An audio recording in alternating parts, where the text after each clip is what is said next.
Good morning, good afternoon, or good evening, wherever you might be in this strange world of ours. My name is Alistair Scott, and I am a member of GSB Comms.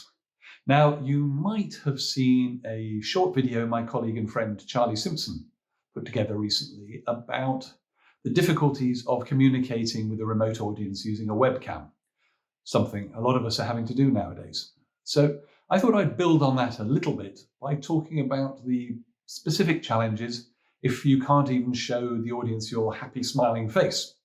So if you're doing a webinar, or perhaps if you are just doing an old-fashioned conference call, some of the points I'm going to make, I think, are also relevant for a simple telephone call.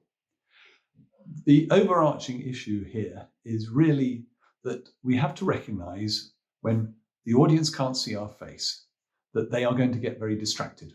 We are visual people. We like to see television, we like to see cinema, we like to see faces.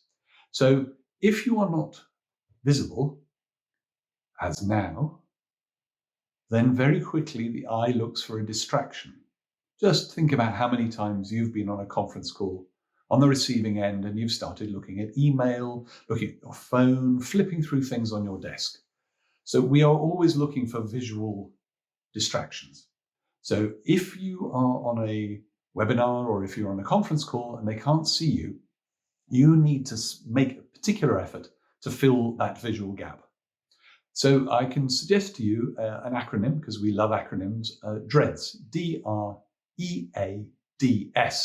DREADS. Not something I know much about, but there we go. DR stands for don't read. There's a real temptation when we are looking at our notes or looking at slides we've already prepared to read them out, particularly if the audience can't see us. But that actually is fatal because it leads us to speak in a slightly unnatural way, often using far too much jargon. The trick in all this is to speak as naturally and as conversationally as you possibly can. That's what the audience are used to hearing. It makes it much easier for them to comprehend you. E, energy. Fill the gap. Fill the gap with your energy. That could be your vocal energy, how you vary your speech. But to aid your vocal energy, I would suggest you also think about moving around more.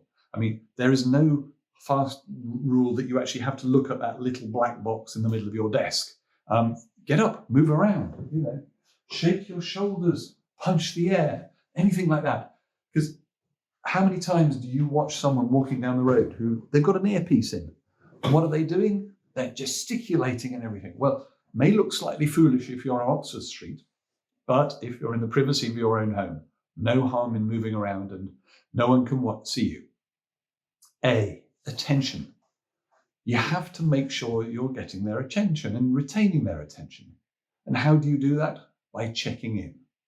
That could be by use of rhetorical questions, particularly if it's a one-way communication flow.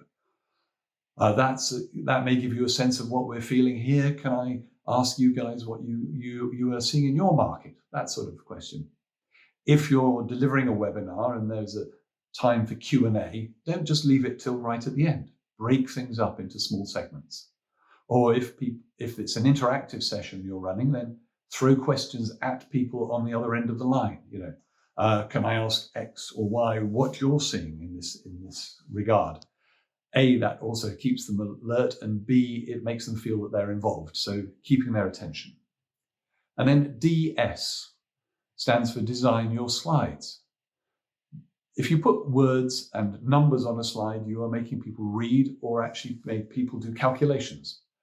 That actually takes their attention away from whatever it is you're saying. So the more that you can use simple pictures and illustrations, so much the better. Keep your slides as simple as possible.